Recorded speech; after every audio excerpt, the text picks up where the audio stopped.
राजू एक अनुभवी truck driver था। उसकी रातें अक्सर हाईवे पर ही बीतती, जहां शांत रास्ते और गहरे अंधेरे में अकेलापन ही उसका साथी होता। मगर उस रात कुछ अलग था। बारिश हो रही थी और आसमान पर घने बादल छाए हुए थे। वो पश्चिमी घाट की पहाड़ियां पार कर रहा था, जहां रास्ता संकरा और घुमावदार था। ये रास्ता दिन में भी खतरनाक माना जाता था, और अब रात में जब बारिश के साथ घना कोहरा भी था, तो ये किसी डरावने सपने जैसा था। राजू ने अपने ट्रक की हेडलाइट्स ऑन कर दी और गहरी सांस लेते हुए ड्राइविंग पर ध्यान केंद्रित करने की कोशिश की। उसके साथियों ने उसे पहले भी इस रास्ते के बारे में अजीब अजीब कहानियां सुनाई थीं, मगर उसने कभी उन पर विश्वास नहीं किया था। वो खुद को साहसी समझता था और सोचता था कि डर जैसी चीज उसके बस की बात नहीं। लेकिन आज कुछ ऐसा था जो उसे विचलित कर रहा था। रास्ते में करीब 1 घंटे चलने के बाद उसने देखा कि सडा डीएच के किनारे एक लड़की खड़ी है। उसकी सफेद साड़ी बारिश में भीगी हुई थी और उसके बाल चेहरे पर बिखरे हुए थे। वो लड़की अकेली इस वीरान जगह पर और इस भयानक मौसम में क्या कर रही थी, ये सोचकर राजू हैरान हो गया। उसने ट्रक रोका और खिड़की से बाहर झांककर पूछा, कहां जाना है बहन? लड़की ने बिना कुछ कहे उसके ट्रक की तरफ इशारा किया, मानो वो अंदर बैठना चाहती हो। राजू ने दरवाजा खोल दिया और वो चुपचाप अंदर बैठ गई। उसने सीट बेल्ट नहीं लगाई, बल्कि अपने हाथों को घुटनों पर रखकर सीधा बैठी रही। आंखें सीधी सड्ढाक पर थीं, मानो वो कहीं दूर देख रही हो। राजू ने ट्रक आगे बढ़ा दिया, मगर अब उसके मन में अजीब सा डर था। लड़की के चेहरे पर कोई हाव भाव नहीं थे, उसकी आंखें खाली लग रही थीं। राजू ने उससे पूछा, कहां जाना है तुम्हें? मगर कोई जवाब नहीं मिला। लड़की ने बस चुपचाप अपनी नजरें आगे रखी, मानो वो राजू की बात सुन ही ना रही हो।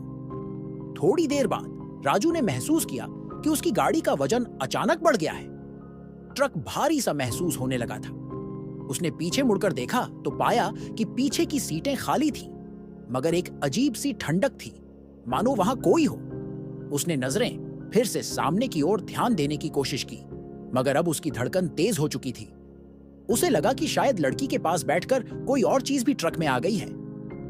जैसे जैसे ट्रक आगे बढ़ता गया, राजू को अजीब अजीब आवाजें सुनाई देने लगीं। कभी कोई चीखने की आवाज, कभी किसी के रोने की। वो समझ नहीं पा रहा था कि ये सब सच में हो रहा है या उसका दिमाग उसे धोखा दे रहा है। उसने कई बार बगल में बैठी लड़की को देखा, मगर उसके चेहरे पर कोई बदलाव नहीं था। वो उसी तरह आगे देख रही थी जैसे उसे किसी चीज का इंतजार हो। कुछ किलोमीटर आगे बढ़ने के बाद लड़की अचानक से मुस्कुराई। राजू का कलेजा मानो उसके गले में आ गया। उस मुस्कान में कुछ ऐसा था जो उसे असहज कर रहा था। लड़की ने अचानक कहा, अभी रुको, मुझे यहां उतरना है। उसकी आवाज में एक अजीब सर्दी थी जो राजू की रूह तक को कंपा गई। राजू ने ट्रक रोका और बिना कुछ कहे लड़की को उतरने दिया, मगर जैसे ही वो उतरी, वो कुछ ही पलों में अंधेरे में गुम हो गई। राजू ने चैन की सांस ली और ट्रक को फिर से चालू किया, मगर उसकी राहत कुछ ही पल की थी। कुछ दूर चलते ही उसने देखा कि वही लड़की फिर से स्टियाच किनारे खड़ी है। वो उसकी आंखों पर यकीन नहीं कर पा रहा था। उसने ब्रेक लगाया और कुछ समझने की कोशिश करने लगा। उसने ट्रक की हेडलाइट्स तेज की और देखा कि लड़की उसकी तरफ देख रही थी। इस बार उसके चेहरे पर एक अजीब सा क्रोध था। वो धीरे धीरे ट्रक की तरफ बढ़ने लगी। राजू का शरीर पसीने से भीग चुका था, उसके हाथ कांप रहे थे। उसने जल्दी से ट्रक का गियर बदला और तेजी से ट्रक को आगे बढ़ा दिया, मगर जैसे ही वो कुछ दूरी पर पहुंचा, उसकी हेडलाइट्स ने देखा कि वही लड़की फिर से उसके सामने खड़ी है। राजू ने डर के मारे आंखें बंद कर लीं और ट्रक को उसी दिशा में भगाना जारी रखा। अचानक उसे महसूस हुआ कि उसके ट्रक की केबिन के अंदर अजीब सी ठंडक फैल गई है और पीछे की सीट से किसी के सांसों की आवाज आ रही है। उसने मुड़कर देखा, पर वहां कुछ नहीं था।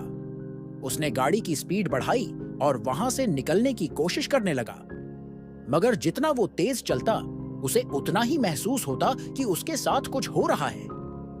थोड़ी देर बाद उसे लगा कि ट्रक का वजन फिर से सामान्य हो गया है। वो थोड़ी देर शांत रहा, मगर उसका मन अभी भी घबरा रहा था। वो जैसे ही गाड़ी रोकने का सोच रहा था, उसे पीछे से वही आवाज सुनाई दी, तुम बच नहीं सकते। उसने अचानक मुड़कर देखा, मगर इस बार उसे पीछे बैठी कोई आकृति नजर आई। वो वही लड़की थी, मगर उसके चेहरे पर एक अजीब सा हाव भाव था, जैसे वो किसी भयंकर इरादे से आई हो। राजू का गला सूख गया, उसके हाथ पांव कांपने लगे। उसने सोचा कि शायद उसका ये आखिरी सफर है। वो डर और थकान में गाड़ी चलाता रहा, और जैसे ही उसने किसी दूसरी गाड़ी की हेडलाइट्स देखी, उसने बिना कुछ सोचे समझे अपनी गाड़ी सड़क किनारे रोक दी और बाहर भाग निकला। वो चीखता हुआ उस दूसरी गाड़ी के पास पहुंचा और उसके ड्राइवर को अपनी आपबीती सुनाने लगा। दूसरे ड्राइवर ने उसे चुपचाप सुना, फिर धीरे से कहा, तुमने उस लड़की को देखा? राजू ने सहमति में सिर हिलाया। उस ड्राइवर ने एक ठंडी सांस लेते हुए कहा, वो लड़की हर साल इसी महीने इसी जगह पर देखी जाती है। कोई नहीं जानता कि वो कौन है, मगर उसने कई ड्राइवरों को इसी तरह भयभीत किया है। उसे देखकर कई ड्राइवर हादसों का शिकार हो चुके हैं। राजू ने कांपते हुए कहा, तो मैं बच कैसे गया? दूसरा ड्राइवर मुस्कुराते हुए बोला, शायद तुम्हारे साथ भगवान थे, मगर अब भी सावधान रहना। वो कभी भी किसी को भी अपनी गाड़ी में सवार कर सकती है। राजू ने दूसरे ड्राइवर की बात सुनकर राहत की सांस तो ली, मगर डर अभी भी उसके दिल में जिंदा था। उसने तय किया कि वो उस रात का सफर यहीं खत्म कर देगा और सुबह होने का इंतजार करेगा। वो थका और सहमा हुआ पास के ढाबे पर गया, जहां कुछ और ड्राइवर आराम कर रहे थे। उसने अपनी कहानी किसी को नहीं बताई, मगर उसकी हालत देखकर बाकी ड्राइवर समझ गए कि उसने कुछ खौफनाक अनुभव किया है। वो ढाबे के एक कोने में जाकर बैठ गया और सोचने लगा कि क्या सच में वो लड़की भूत थी या उसका दिमाग उसे धोखा दे रहा था। इसी सोच में डूबा वो सो गया। कुछ घंटों बाद उसकी नींद अचानक खुली। उसने महसूस किया कि ढाबे में सभी लोग चुपचाप सो रहे थे, मगर उसके चारों ओर अजीब सी ठंडक थी। बाहर अभी भी अंधेरा था, मगर हल्का सा उजाला दिखने लगा था। राजू ने जैसे ही बाहर की तरफ देखा, उसकी रूह कांप गई। वहां वही लड़की ढाबे के सामने खड़ी थी, सफेद साड़ी में भीगी हुई।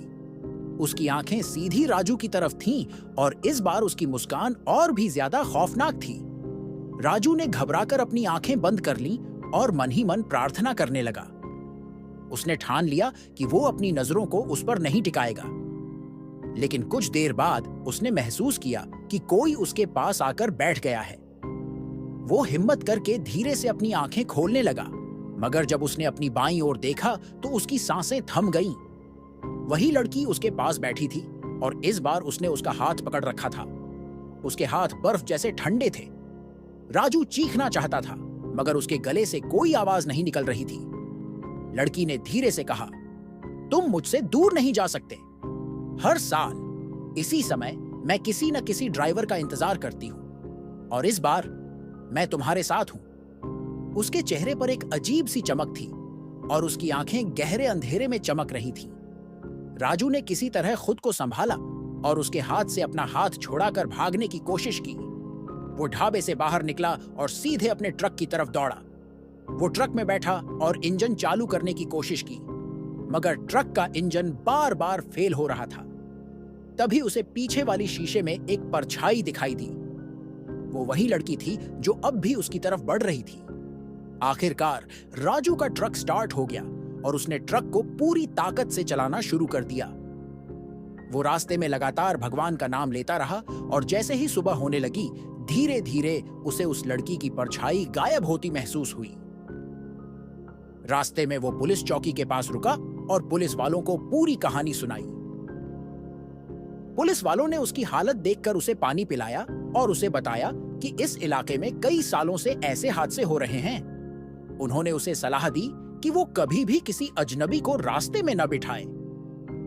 राजू ने अपनी ये भयानक रात जैसे तैसे पूरी की और उस घटना के बाद उसने कभी उस इलाके में अकेले रात में ट्रक नहीं चलाया। कुछ महीने बाद राजू ने इस घटना को किसी तरह अपने मन से निकालने की कोशिश की।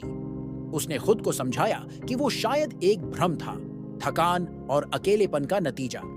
लेकिन वो रातें, वो अजीब ठंडक और उस लड़की की खाली आंखें अक्सर उसके सपनों में लौट आती। वो जैसे ही उस रात के बारे में सोचता, उसकी रूह कांपने लगती। एक दिन उसके कुछ पुराने ड्राइवर दोस्तों ने उसे बुलाया और पूछा कि आखिर उस रात क्या हुआ था। राजू ने उन्हें कुछ भी बताने से मना कर दिया, मगर उसकी आंखों में अब भी वो डर दिखाई देता था।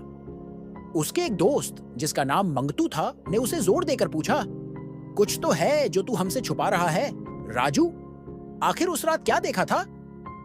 राजू ने झिझकते हुए आखिरकार अपने दोस्तों को सारी बात बताई। उसके दोस्त उसकी कहानी सुनकर सहम गए। तभी मंगतू ने बताया, भाई, मैंने भी कुछ साल पहले इस इलाके में अजीब चीजें देखी थीं। मैंने भी उस लड़की के बारे में सुना था।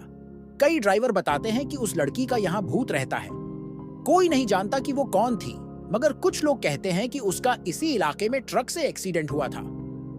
राजू ने सुना और उसे लगा जैसे सब कुछ साफ हो रहा है। उसने मंगतू से पूछा, ये कैसे हुआ?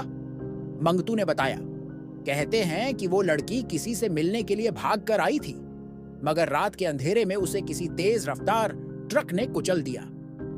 तभी से उसकी आत्मा इसी रास्ते पर भटकती है और किसी न किसी को अपने साथ ले जाने की कोशिश करती है। राजू का चेहरा पीला पड़ गया। उसे समझ नहीं आ रहा था कि वो क्या कहे। अब उसे यकीन हो चुका था कि जो कुछ उसने देखा वो सिर्फ एक भ्रम नहीं था। उसने अपने दोस्तों से कहा कि वो अब उस रास्ते पर कभी नहीं जाएगा। उसकी ये बात सुनकर मंगतू और बाकी दोस्तों ने भी वहां रात में जाने से तौबा कर ली। उस रात के बाद राजू ने हमेशा कोशिश की कि वो रात के वक्त उस इलाके से दूर रहे, मगर ये बात इतनी आसानी से खत्म नहीं हुई। कुछ समय बाद राजू ने सुना कि उसी रास्ते पर एक और ट्रक ड्राइवर ने अपना ट्रक अचानक सड़क के किनारे रोक दिया था और वहां से चीखते हुए भागा था। जब उसे लोगों ने पकड़कर पूछा तो उसने भी वही कहानी सुनाई। एक सफेद साड़ी में लड़की जो सट डिस्ट्रिक्ट के किनारे खड़ी थी और उसके ट्रक में चुपचाप बैठ गई थी। राजू के रोंगटे खड़े हो गए। उसे अब समझ आ गया था कि वो आत्मा अभी भी अपने शिकार ढूंढ रही है। उसने अब एक चीज का हमेशा ध्यान रखना शुरू किया। वो कभी भी रात के अंधेरे में किसी अजनबी को ट्रक में बिठाने की गलती नहीं करता और किसी भी नए ड्राइवर को उस रास्ते पर जाने से पहले ये कहानी जरूर सुना देता, ताकि कोई और उसकी तरह इस खौफ का शिकार न बने। कहते हैं कि आज भी जब रात में किसी ट्रक ड्राइवर का उस सड़क पर गुजरना होता है तो उसे हमेशा एक अजीब ठंडक महसूस होती है। कुछ लोगों का मानना है कि वो लड़की अब भी वहां खड़ी रहती है, इंतजार करती है किसी नए शिकार की तलाश में। अगर ये वीडियो अच्छा लगा हो तो लाइक करें, अपने दोस्तों के साथ शेयर करें और ऐसे ही वीडियो के लिए चैनल को सब्सक्राइब करें। धन्यवाद।